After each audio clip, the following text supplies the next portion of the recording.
don't think I should have sent the email, but just expound on that a little bit for me. When you say you don't think you should have sent the email, why do you say that? I don't think it's going to change his viewpoint or anything like that. And I know he didn't open the email, so I sent it and I tracked stuff like that. He hasn't opened it up yet. So. Okay. Fine that he didn't open it. I feel like it was just waste of time and I just should have moved on. It's not, in that we're going to finish our reps when we do something. So I'm really proud of you for sending the email, because that's the difference between an amateur and a professional. Amateur gets upset. Amateur gets pissed off. Amateur looks and goes 99% as a waste of my time with the email. A professional goes, for me not to send the email is an even bigger problem, right? Like you'll see, I'm nerding out on Kobe Bryant lately, and I saw an interview where he was working with some kids and he's like, I don't know if they were kids or if his teammate. I caught the middle way through the interview. I'm not sure who it was, but it was other players, and he's like, I'm buying all you guys shoes if you do this line drill, but 1 foot doesn't cross the line, nobody gets shoes.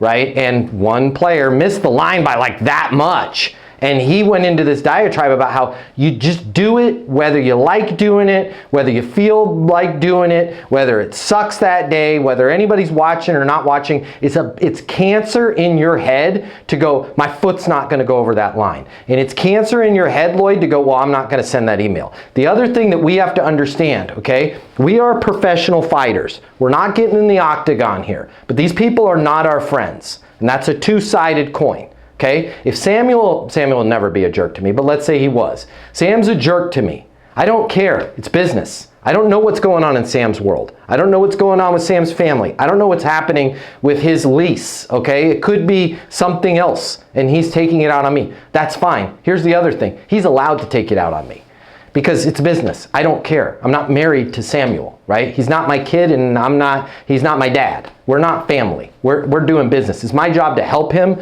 whether he's a jerk or not. Now, there's certain lines that can be crossed where, and you have to have a thick skin, but when somebody crosses that line, I've got a no-fly list. In all my CRMs, people can enter that no-fly list. I'm not going to tell you the reasons, but you're on my no-fly list. I'm not even calling you back. But you got to do some pretty nasty stuff to get on the no-fly list. My point is this, though.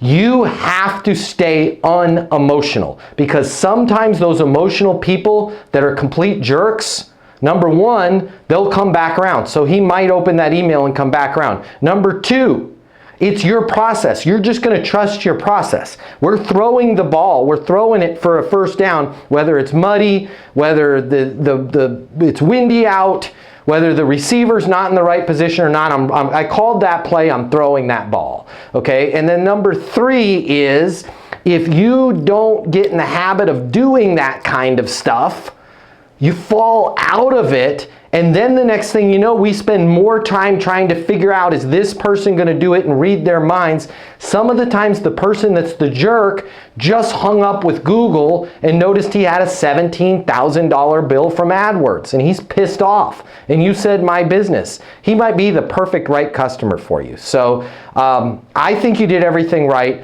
On those situations when somebody's, really nasty, don't keep proceeding in sales, and it sounds like you didn't do this, but just be like, hey, Samuel, man, the last thing I want to do is upset you. Put a label on it. It sounds like, it seems like, it feels like this, that I shouldn't have called, that this isn't the right time. I will be here when you need to make sure that your business is on the My Business page and you're not having to constantly pay every time to put eyeballs on your business. Fair enough?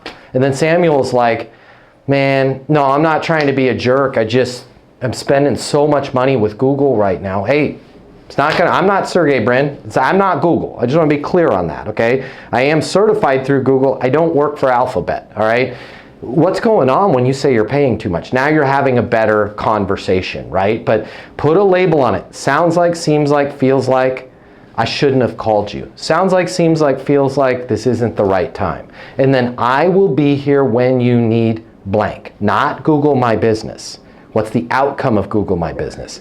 The outcome is eyeballs without you having to pay per click or whatever that. You know more about the outcome than I'll ever know. You're on the right track, Lloyd.